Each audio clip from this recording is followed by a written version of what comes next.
उत्तराखंड के स्थापना दिवस की आप सभी को बहुत बहुत बधाई।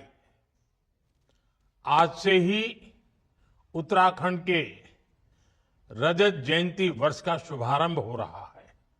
यानी हमारा उत्तराखंड अपने 25वें वर्ष में प्रवेश कर रहा है। हमें अब उत्तराखंड के उज्जवल भविष्य के लिए अगले 25 वर्ष की यात्रा शुरू करनी है। इसमें एक सुखद संयोग भी है।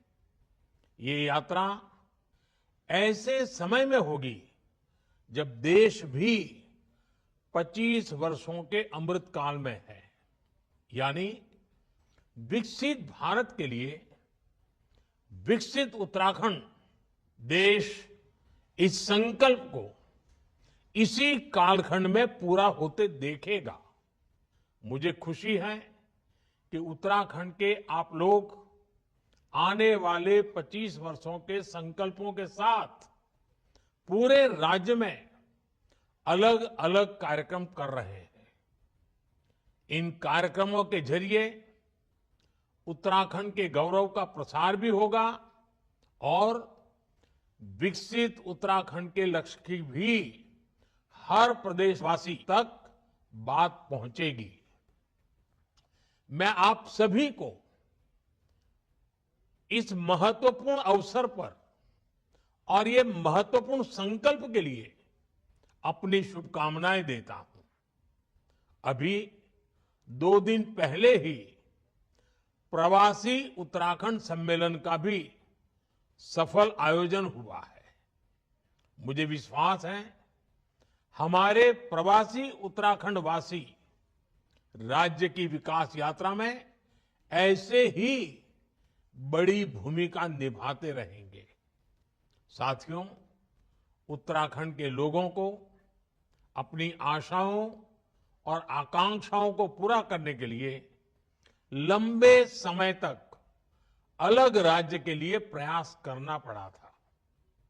ये प्रयास तब पूरे हुए जब केंद्र में श्रद्धेय अटल जी के नेतृत्व में बीजेपी के नेतृत्व में एनडीए की सरकार बनी।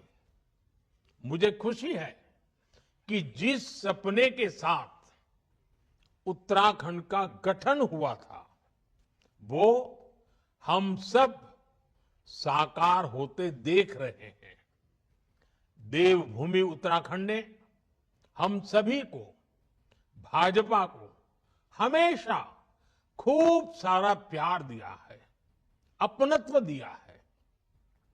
भाजपा भी देवभूमि की सेवा की भावना से उत्तराखंड के विकास में कोई कोर कसर बाकी नहीं छोड़ रही है।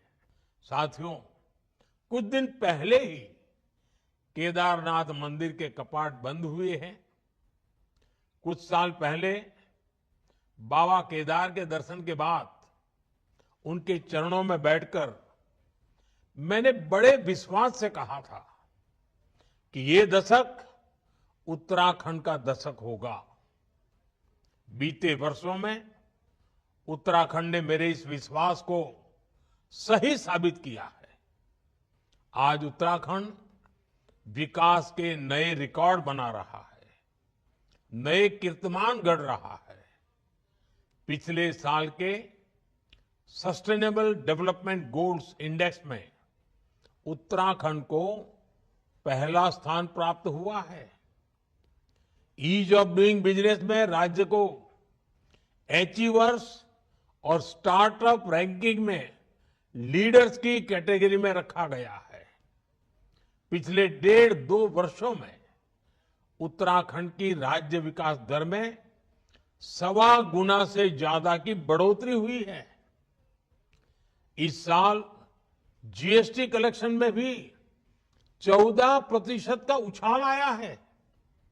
2014 में उत्तराखंड में प्रति व्यक्ति आय करीब 1.25 लाख रुपए सालाना थी, जो आज बढ़कर 2,60,000 रुपये हो चुकी है। 2014 में उत्तराखंड राज्य का सकल घरेलू उत्पाद यानी स्टेट की जीडीपी 1,50,000 करोड़ के आसपास थी। अब ये बढ़कर करीब करीब 3,50,000 करोड़ रुपए हो गई है। ये आंकड़े बताते हैं कि उत्तराखंड में कैसे युवाओं के लिए नए अवसर पैदा हो रहे हैं, कैसे यहां औद्योगिक तरक्की हो रही है। सरकार के प्रयास से उत्तराखंड के लोगों का, विशेषकर राज्य की हमारी माताओं, बहनों, बेटियों का जीवन भी आसान बन रहा है। उत्तराखंड में 2014 से पहले 5% से कम घरों में नल से जल आता था। आज ये बढ़कर करीब करीब 96% से ज्यादा अधिक हो चुका है। करीब करीब 100% की तरफ आगे बढ़ रहे हैं। 2014 से पहले उत्तराखंड में सिर्फ 6,000 किलोमीटर की पीएम ग्राम सड़क बनी थी। 6,000 किलोमीटर। आज इन सड़कों की लंबाई बढ़कर 20,000 किलोमीटर से ज्यादा हो गई है। और मुझे मालूम है पहाड़ों में सड़कें बनाना कितना बड़ा कठिन काम होता है और कितनी बड़ी जरूरत होती है। उत्तराखंड में लाखों शौचालयों का निर्माण करके, हर घर बिजली पहुंचाकर, उज्ज्वला योजना के तहत लाखों गैस कनेक्शन देकर, आयुष्मान योजना के तहत मुफ्त इलाज की सुविधा देकर हमारी सरकार हर वर्ग, हर आयु के लोगों की साथी बनकर काम कर रही है। साथियों, डबल इंजन की सरकार का अर्थ क्या होता है, ये भी हम उत्तराखंड में देखते हैं। उत्तराखंड को केंद्र से पहले जो अनुदान मिलता था, वो आज करीब करीब 2 गुना हो गया है। डबल इंजन की सरकार में ही उत्तराखंड को एम्स के सैटेलाइट सेंटर की सौगात मिली। इसी दौरान देश का पहला drone application research centre Dehradun में खोला गया। उधम सिंह नगर में स्मार्ट इंडस्ट्रियल टाउनशिप बनाने की योजना है। आज उत्तराखंड में केंद्र सरकार के 2 लाख करोड़ रुपए के प्रोजेक्ट्स चल रहे हैं। कनेक्टिविटी से जुड़े प्रोजेक्ट्स को तेज गति से पूरा किया जा रहा है। ऋषिकेश कर्णप्रयाग रेल परियोजना को 2026 तक पूरा करने की तैयारी है। उत्तराखंड के 11 स्टेशनों को अमृत स्टेशनों के रूप में विकसित किया जा रहा है। देहरादून दिल्ली एक्सप्रेसवे के पूरा होने के बाद दोनों शहरों की दूरी 2.5 घंटे में तय कर ली जाएगी। यानी एक तरह से उत्तराखंड में विकास का महायज्ञ चल रहा है, जो इस देवभूमि की गरिमा को भी बढ़ा रहा है। इससे पहाड़ों पर होने वाले पलायन पर भी रोक लगी है।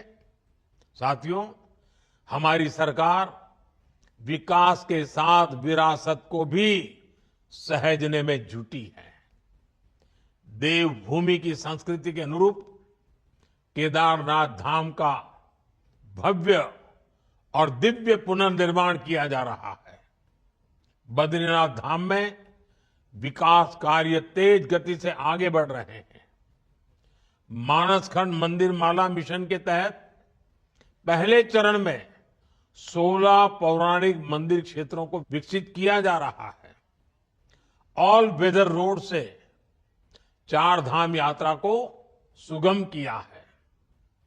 पर्वतमाला परियोजना के तहत यहां के धार्मिक और पर्यटन स्थलों को रोपवे से जोड़ा जा रहा है। मुझे याद है जब मैं मणा गांव गया था, मैंने वहां बॉर्डर पर अपने भाई बहनों का अपार स्नेह देखा था। माणा गांव से ही वाइब्रेंट विलेज प्रोग्राम की शुरुआत की गई थी। हमारी सरकार बॉर्डर किनारे के गांवों को आखिरी गांव नहीं, बल्कि देश का प्रथम गांव मानती है। आज इस प्रोग्राम के तहत उत्तराखंड में करीब 50 गांवों का विकास किया जा रहा है। ऐसे ही प्रयासों का परिणाम है कि उत्तराखंड में पर्यटन से जुड़े अवसरों को नई गति मिल रही है। और पर्यटन बढ़ने का मतलब है उत्तराखंड के युवाओं को ज्यादा से ज्यादा रोजगार। अभी कुछ सप्ताह पहले की ही रिपोर्ट है कि इस साल उत्तराखंड में करीब 6 करोड़ पर्यटक और श्रद्धालु पहुंचे हैं। 2014 से पहले 4 धाम यात्रियों की संख्या का रिकॉर्ड 24 लाख का था, जबकि पिछले साल 54 लाख से ज्यादा श्रद्धालुओं ने 4 धाम के दर्शन किए हैं। इससे होटल से लेकर होम स्टे वालों को, टैक्सी से लेकर टेक्सटाइल वालों को, सभी को बहुत लाभ हुआ है। बीते वर्षों में 5,000 से ज्यादा होम स्टे का रजिस्ट्रेशन किया गया है। साथियों, आज उत्तराखंड ऐसे निर्णय ले रहा है, ऐसी नीतियां बना रहा है जो देश के लिए उदाहरण बन रही है। उत्तराखंड ने गहन अध्ययन के बाद यूनिफॉर्म सिविल कोड लागू किया, जिसे मैं सेक्युलर सिविल कोड कहता हूं। आज यूनिफॉर्म सिविल कोड पर पूरा देश चर्चा कर रहा है, इसकी जरूरत को महसूस कर रहा है। उत्तराखंड सरकार ने प्रदेश के युवाओं का भविष्य सुरक्षित करने के लिए नकल विरोधी कानून लागू किया। उत्तराखंड में नकल माफिया पर सख्त कार्रवाई की गई है। अब प्रदेश में पूरी पारदर्शिता और समय से भर्तियां हो रही हैं। ऐसे कितने ही कार्य हैं जिनमें उत्तराखंड की सफलता दूसरे राज्यों के लिए उदाहरण बन रही है। साथियों, आज 9 नवंबर है। 9 का अंक बहुत ही शुभ माना जाता है, शक्ति का प्रतीक होता है। आज मैं आपसे और उत्तराखंड आने वाले यात्रियों, श्रद्धालुओं से 9 आग्रह करना चाहता हूं। 5 आग्रह उत्तराखंड के लोगों से और 4 आग्रह यात्रियों, श्रद्धालुओं से। साथियों, आपकी बोलियां काफी समृद्ध है। गढ़वाली, कुमाऊनी, जौनसारी, ऐसी बोलियों का संरक्षण बहुत जरूरी है। मेरा पहला आग्रह है कि उत्तराखंड के लोग अपनी आने वाली पीढ़ियों को जरूर ये बोलियां सिखाएं। ये बोलियां उत्तराखंड की पहचान को मजबूत बनाने के लिए भी जरूरी है। देवभूमि के लोग प्रकृति और पर्यावरण के कितने बड़े प्रेमी होती है, ये पूरा देश जानता है। उत्तराखंड तो गौरा देवी की भूमि है और यहां हर महिला मां नंदा का रूप है। बहुत आवश्यक है कि हम प्रकृति की रक्षा करें। इसलिए मेरा दूसरा आग्रह है, एक पेड़ मां के नाम। हर किसी ने इस आंदोलन को आगे बढ़ाना है। आजकल आप देख रहे हैं, देश भर में ये अभियान तेज गति से चल रहा है। उत्तराखंड भी इस दिशा में जितनी तेजी से काम करेगा, उतना ही हम क्लाइमेट चेंज की चुनौती से लड़ पाएंगे। उत्तराखंड में तो नौलों धारों की पूजा की परंपरा है। आप सभी नदी नौलों का संरक्षण करें, पानी की स्वच्छता को बढ़ाने वाले अभियानों को गति दें। ये मेरा आपसे तीसरा आग्रह है। मेरा चौथा आग्रह है, अपनी जड़ों से जुड़े रहें, अपने गांव लगातार जाएं और रिटायरमेंट के बाद तो जरूर अपने गांवों में जाएं, वहां से संबंध मजबूत रखें। उत्तराखंड के लोगों से मेरा पांचवा आग्रह है, अपने गांव के पुराने घरों, जिन्हें आप तिबरी वाले घर कहते हैं, उन्हें भी बचाएं। इन घरों को भूलें नहीं। इन्हें आप होम स्टे बनाकर अपनी आय बढ़ाने का साधन बना सकते हैं। साथियों, उत्तराखंड आने वाले पर्यटकों की संख्या हर साल बढ़ रही है और देश के कोने कोने से आते हैं, विदेशों से आते हैं। मैं आज सभी पर्यटकों से भी 4 आग्रह करूंगा। पहला आग्रह है, जब भी आप हिमालय की गोद में पहाड़ों पर घूमने जाएं, स्वच्छता को सर्वोपरि रखें। इस प्रण के साथ जाएं कि आप सिंगल यूज प्लास्टिक का इस्तेमाल नहीं करेंगे। दूसरा आग्रह है, वोकल फॉर लोकल के मंत्र को वहां भी याद रखें। आपकी यात्रा का जो खर्च होता है, उसमें से कम 5% स्थानीय लोगों के द्वारा उत्पादित किए गए प्रोडक्ट खरीदने में खर्च करें। तीसरा आग्रह है, पहाड़ पर जाएं तो वहां के ट्रैफिक नियमों का जरूर ध्यान रखें, सावधान रहें। हर किसी का जीवन अमूल्य है। मेरा चौथा आग्रह है, धार्मिक स्थलों के रीति रिवाजों, वहां के नियम कायदों के बारे में यात्रा से पहले जरूर पता कर ले। वहां की मर्यादा का जरूर ध्यान रखें।